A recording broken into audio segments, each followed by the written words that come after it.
So they've decided to go ahead and change the electrical parts of the Leopard 2 and the M1 Abrams turret basket, aka its horizontal turret drive. This is the horizontal turret drive. This is the actual portion that turns the turret to include the turret floor and then the turret ring itself. Plus, this is the actual gunner's primary control handles. This is actually accurate. These are both accurate, but this is all structural integrity. These parts here in the bottom are actually where most of the hydraulic wiring, or in this case, the electrical drive for this turret, are located. You got to remember, Leopard 2 is a electrical drive. It's connected in the back of the turret. The Abrams, on the other hand, is an actual hydraulic fluid reservoir at the back of the turret.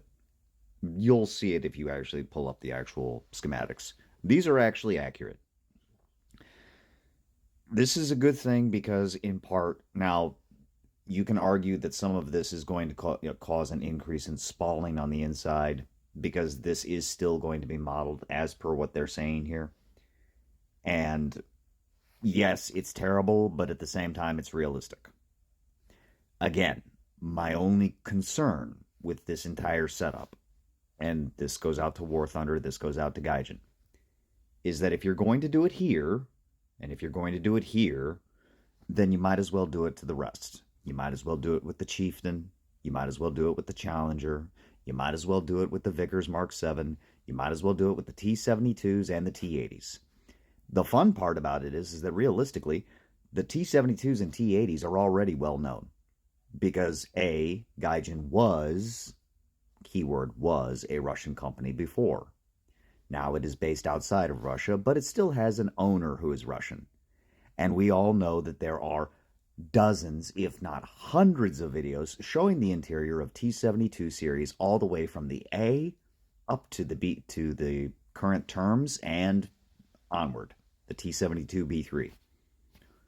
We've seen them all, boys and girls. It's not hard to figure out. The same can also be said of the T-80, all the way up to the T-80 BVM, and the T-90. So, Gaijin, good, also good. Don't mind having them mixed like this. This is perfectly fine. To those of you who want to argue and say that it's a nerf, yes, it is a nerf. And those of you who are saying it's not a nerf, it is a nerf if only 2 tanks out of the entire bunch are actually included in this. And I know that some of the Italians and some of the other nations are going to say, well, it's not really because we don't take pictures of our interiors and we can't share that. Actually, you can. You can. It's just a question of will you. The schematics are all out there. Everybody knows what they look like.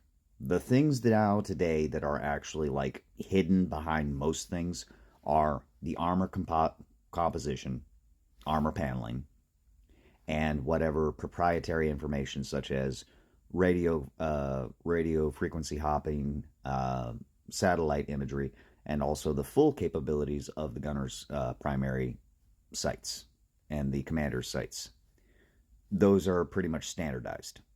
I have often argued up one side and down the other that first generation thermals in War Thunder are completely crap because they don't look like an actual Abrams thermal to me. For that, you go to Gunner Heat PC. That will show you what a first generation thermal looks like. Hint, it's a hell of a lot more detailed than they show in the first gens of this current of War Thunder.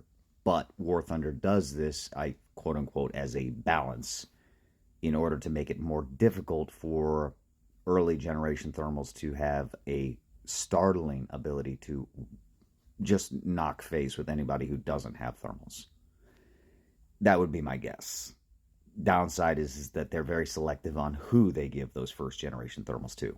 Hint, Gaijin, if you're very, very keen on it, you could absolutely install the upgrades to those thermals just like you would the 2S6 Tunguska having the upgraded armor, the upgraded radar, and the upgraded missiles as a module. It's not impossible. And again, I'm still waiting on the M833. But that's for the M1. Now, insofar as everything else goes, we're all going to agree that for now, this is a slight nerf, but it's not terrible. I'm not going to cry over spilt milk. My only other request is that we start looking at M829A3, and also how is this going to affect the turret rings of Leopards and M1s? Do we know the exact effects? Please and thank you, Gaijin.